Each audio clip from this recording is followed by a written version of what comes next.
A pleasant good evening to you all. I am Shane Harris, the host of my brand new weekly series, Shane Harris Tonight. A series where I speak my mind on whatever pops in my head that I like. At the same exact time, it's unfiltered, uncensored, and unscripted, so no retakes. Our first episode happens to be a little follow-up to my pilot episode. You may recognize this character as my profile photo character, and he was the centerpiece on my Pontiac Fiero poster that I did. And now I finally get to discuss the state of this series on why the series never got to reach its full potential. Ladies and gentlemen, this is DNAs. Created in 2018, broadcast in 2019, only in Canada on Cartoon Network's English feed up there, and en français québécois on Teletoon. Now, the series features Lionsmith as the character you see right there, Ace Ripley, with the Ace part being included in the title, with DNA being, and also the little genetic strand on his sweatshirt, being a frontal nod to what you're about to witness in the actual show, where he gets to wield the D-Scram system, which takes the DNA of animals, combines with inanimate objects from within 50 meters away to create the Scrammers.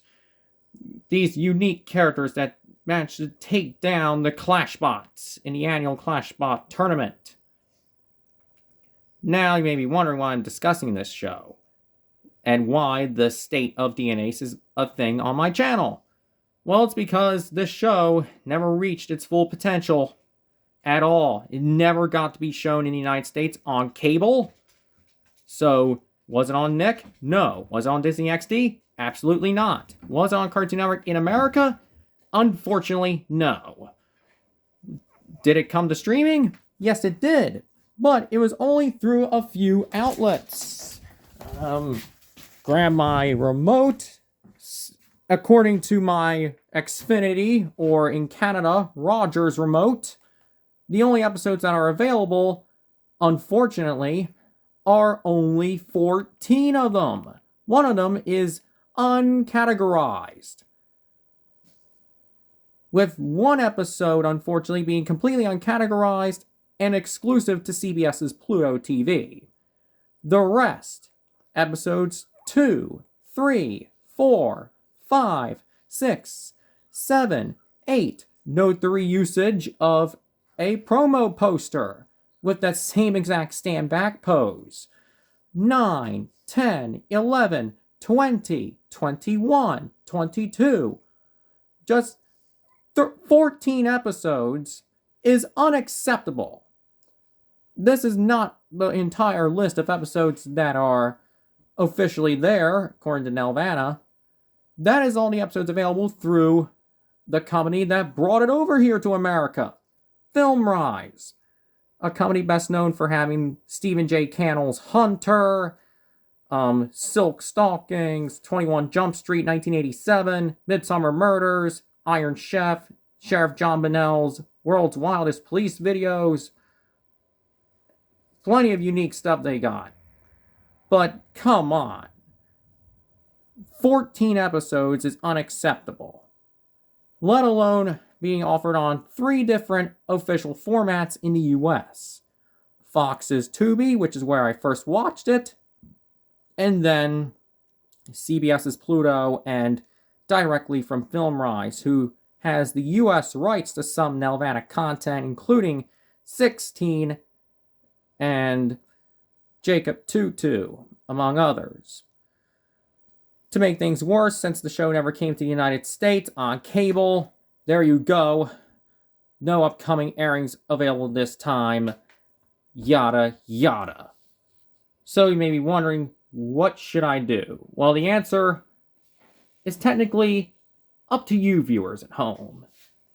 How do we bring a character with a mixture of Japanese and 1980s and 90s aesthetics and bring it to your screen, to the American people, and maybe to everyone else that never witnessed how great this show was. First things first, one, you're going to have to probably pirate it.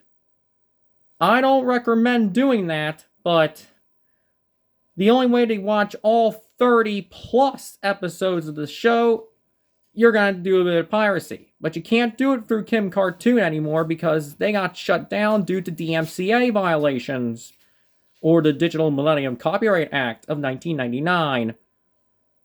So that is going to be a problem. And the only way to watch the first episode is on YouTube, but it's from a third-hand uploader who capped it from Kim Cartoon, who capped it off of an official Teletoon Canadian English broadcast. Speaking of two, number two is where the fans has to do the work. Why not do covers or remixes of the show's theme music done by the star of the show himself, Lion Smith? Why not do merch, like fan merch you can sell on Redbubble? Why not, actually do, fan art you can post on Twitter, not calling it X, do, speed paint and fan art on YouTube, like I did, and maybe do stuff on DeviantArt. But make sure it's not NSFW, because we do not want to see Sloan in you-know-what, among other things. Now you may be wondering, how do I get interested in this show? Well, first thing is first, it has to go back to earlier this year. I was at someone else's house down here near the Delaware Bay, and the person had Tubi, which is owned by Fox. It was free. I came across it because I watched a review by Ben C. Johnson, which is phenomenal, and I watched episode 3. Yes, episode 3, which is technically episode 2 on this cable lineup here, because they count half-hour blocks instead of individual 12-minute, parts. And I was instantly hooked. It was intriguing. It was original. It was different compared to everything else in 2019. So, my love for the series grew because 1, it's Canadian, 2, it's Nelvana, 3, it's Lion Smith, and 4, look at the character. It speaks my mind of what I expect from a cartoon character, let alone if I ever drew a character, I would expect the character to have some sort of retro aesthetic. And you got it. Mullet, two-tone colors, jeans, a great voice, with the Ruby Spears eyeballs, and Converses. Why not? Because most people would actually enjoy a character that looks pleasing and sounds pleasing and has a great storyline. Speaking of storyline, Film Rise did very dirty by not having the first episode available, which basically sets up the main plot line of the show. This character, getting the new D-Scramp system, somehow becomes a master of working with all the silly whatnot that you'll actually come across if you watch the show. I'm not giving away spoilers, folks. And last but not least, why not ask the people in Toronto at Nelvana and ask them to actually put the series legally in full on their official Keep It Weird YouTube page. Because this is a modern show with a fun premise and it's something they own. Convince them. It could work. It could work. Or maybe convince a secondhand DVD company like Madman or Shout Factory to bring the entire series onto DVD and bring it here, so you folks at home can watch it on DVD. A 90s piece of technology that's still alive.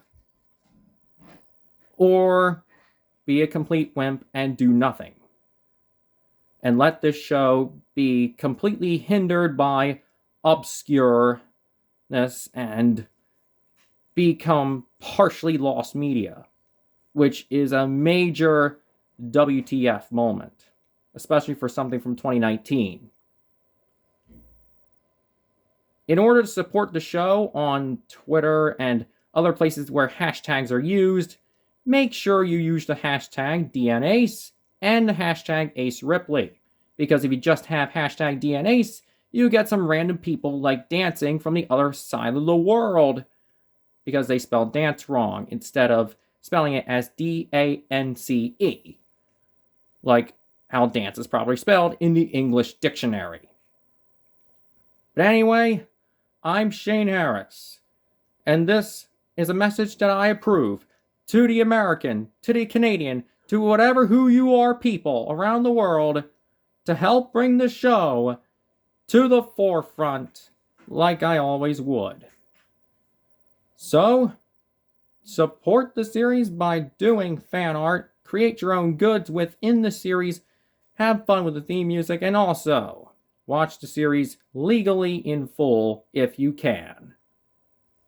I'll see you next Thursday for my little State of OKKO review. Till then, enjoy your Thursday and enjoy that pathetic 911 stuff on ABC. Take care.